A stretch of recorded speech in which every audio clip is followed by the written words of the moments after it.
also a third diary, which was mine when I was a teenager. And that diary no longer exists. Like Joan's diary in my story, somebody read it. And being a melodramatic young person, I slashed it apart with a razor blade and consigned it to the flames.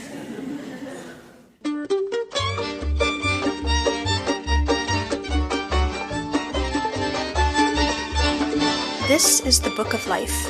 I'm Heidi Rabinowitz. Laura Amy Schlitz won the Newbery Medal for Good Masters, Sweet Ladies in 2008, and now she's won the 2016 Sidney Taylor Book Award, as well as the National Jewish Book Award and the Scott Odell Award for Historical Fiction for her teen novel, The Hired Girl. I was able to record the talk Laura gave to a room full of appreciative librarians at the 2016 Association of Jewish Libraries Conference in Charleston, South Carolina, where she'd come to accept her award.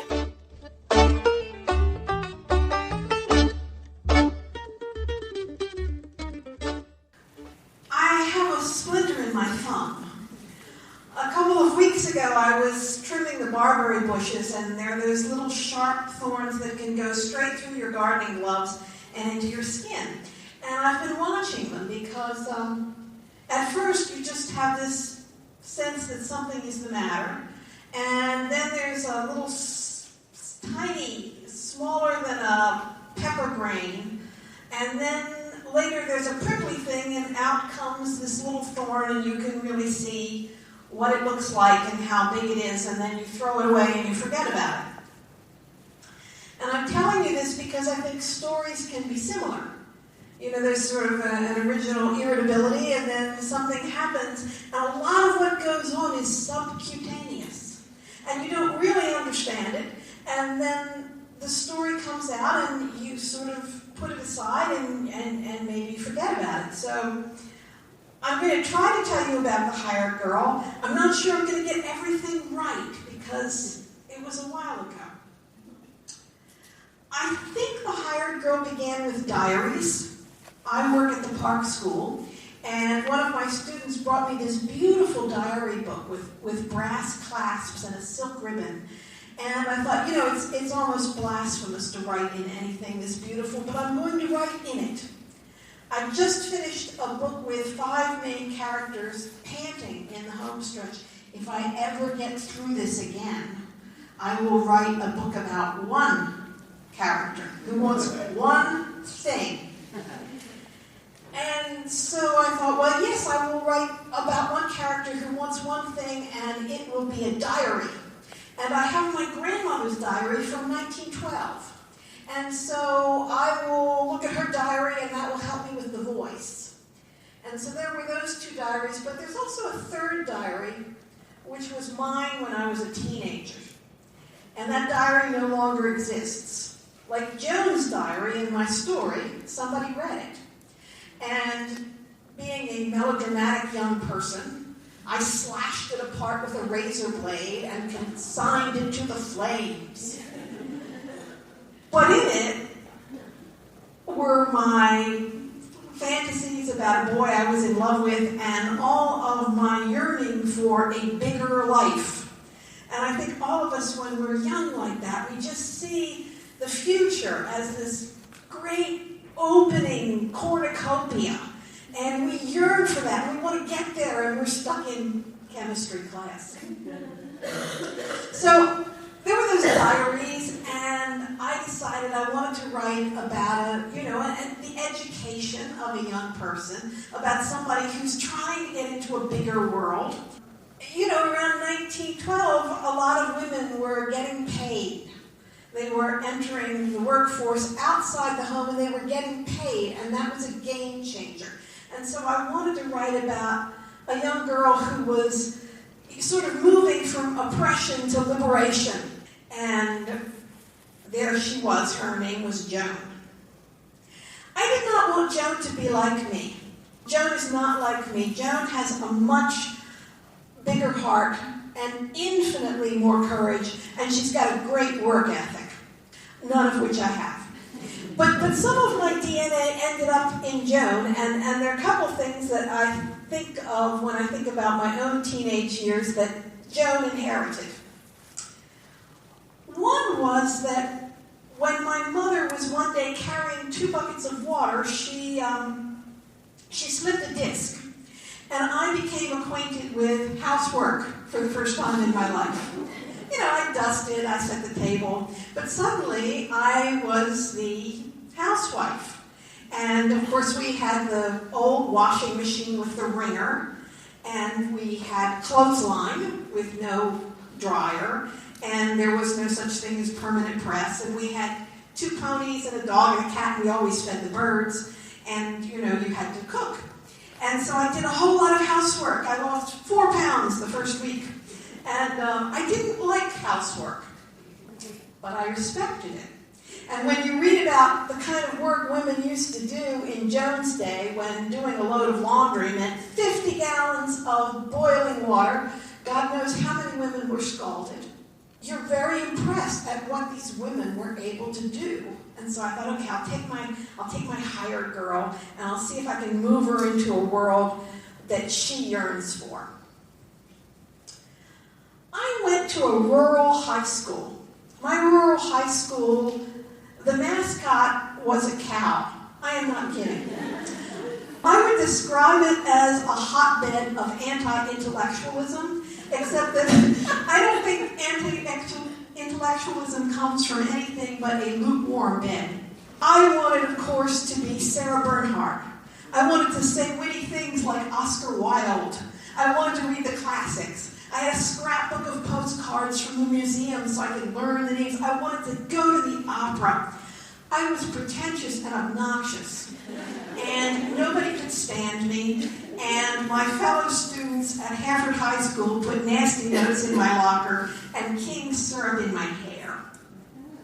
But on Saturday, I went into Baltimore City for my drama class, and there were other teenagers there, mostly Jewish, who also loved the theater, who knew who Sarah Bernhardt and Oscar Wilde were, who loved books, who liked me.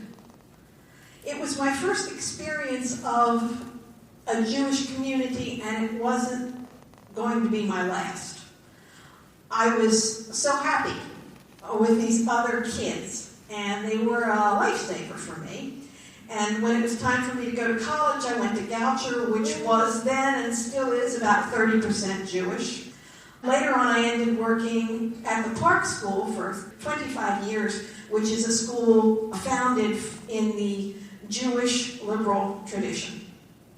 The first person who ever told me, the first stranger who ever told me, not my mother, that I was a good writer was a Moses Goldberg of Louisville, Kentucky. And somehow, wherever I've needed fairy godmothers or fairy godfathers, they've almost always been Jewish. But back to the hired girl. So, I was going to hire her out. I was going to send her out into the world to be paid. And so I started looking at American servants. Now, nobody possibly could love Downton Abbey more than I do. But I learned that in America, being a servant was a different kettle of fish. In Britain, to be a servant was respectable and it was secure. It was a good job. But America was the land of the free. And there were young girls who worked in unspeakable conditions in factories because they considered servitude degrading. The very word hired girl is a euphemism, because in the land of the free, we had slaves. And so maid and cook were seen as derogatory. People wanted to be called the hired man. Let's make it clear that he was paid, or the hired girl, or the help. There were even people who wanted to be called domestic trades workers because servitude was seen as degrading. Joan, of course, just sees an opportunity to work not quite as hard as she has before and to be paid and to be appreciated. I could have sent Joan out into a world where, fleeing from oppression, she is again oppressed and abused and humiliated. You could write a Verismo novel like that. I didn't want to. They say Leonardo da Vinci used to buy songbirds so he could set them free. And I think I sometimes like, as a writer, to build traps for my characters so I can let them out. So, here's my hired girl, and who is going to hire this girl?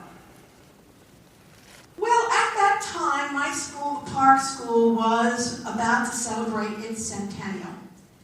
It was founded in 1912 as a non-sectarian school, but the founders were Jewish, and they were founding the school, as Joan says, it feels like I should say finding, but they were creating this school because the finest private schools in Baltimore had quotas. And they wanted to have a school for both Jews and Gentiles. And they wanted to create a school so wonderful that everybody would want to go regardless of religious affiliation. A couple of my friends were researching the school, and I began to be aware of this Jewish community in Baltimore. A lot of them lived down Utah Place, which is where I placed Joan. They had these rather splendid, but not ostentatious, houses with lots of bay windows that let in lots of light. Well, I understand it's the same here in South Carolina. You have a small but mighty Jewish community. I'm trying really hard not to use the word vibrant, because that word's getting overused. But the Baltimore Jewish community was constructive, busy, creative, and philanthropic. And the more I learned about the people who lived there, who had founded my school, the more I admired them. There were, it's a cliche, but I put it in my book, people who went from push carts to being the head of department stores in one generation. There were lots of scientists, especially doctors, especially, I don't know why, eye doctors. There were men of letters, there were artists, there were musicians. Just as it had seemed to be in my life, it seemed like a lot of the culture was being protected and passed on by the Jews. So I thought, okay, I will create this Jewish family, the Rosenbachs, and they will hire my hired girl. So I began to play around with this family, and I kind of fell in love with them. Like so many of my friends, they were all Jewish, but they were all Jewish in a slightly different way. Some were somewhat New World, and some were more Old World. I began to worry that the story didn't have enough conflict in it. I went back and made Joan more Catholic so that I could develop the conflicts a little bit more. It was a story that I didn't know if anybody would like, because it was mostly about good people treating each other well. Who wants to read that? Well, I think maybe Sydney Taylor. Because her books, which I loved as a child, were also about good people treating each other well. And they haven't lost their freshness or their vitality. They're still good books. And there I was with my Rosenbachs, kind of falling in love with them, spending a lot of time with them. I've written 8 or 9 books, and this one gave me more joy than any of the others. It just sort of rolled along, and I thought, well, I don't know if anybody's going to like this, but I'm having too good a time to stop. So I kept it moving, and of course, Joan, who begins on page 1 weeping because she has no education, by the end of the story has come to the Park School, which has been founded by my Rosenbachs, and she's going to have her education. And the world's going to open up for her. And in between, she falls in love and all that stuff. But, that's really, for most teenage girls, what they need more than anything else is not the right boy, but a really good education. And to experience the world is big and wide and beautiful. And through Joan, I felt that bigness and wideness and beauty too. And then I finished the book, and I sent it off and wondered if anybody would like it. And people did. And, I had a friend whose mother had a stroke. She was a big reader. When she was a young girl, she lived on a farm, and she had to do all the work for her brothers. After her stroke, she read nothing but newspaper headlines. She couldn't make her eyes work. But she read The Hired Girl. I had two rabbis who lived near Utah Place, husband and wife, who both liked the book, and they had me for Shabbos. So I got to go and hear the blessings and the candlelight and the things that I had researched and tried to make true to life. And there I was in the midst of it. And now I'm here, which is a source of great wonder to me and great gratitude.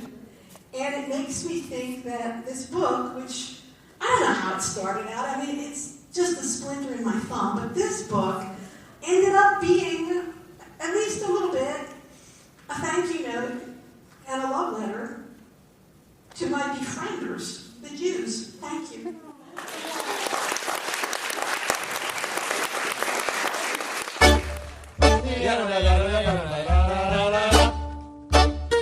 If you enjoy the Book of Life podcast, please become a patron at patreon.com/bookoflife. Leave a review on iTunes or a comment on our blog at bookoflifepodcast.com. You can also like our page at facebook.com/bookoflifepodcast. Follow us at twitter.com/bookoflifepod.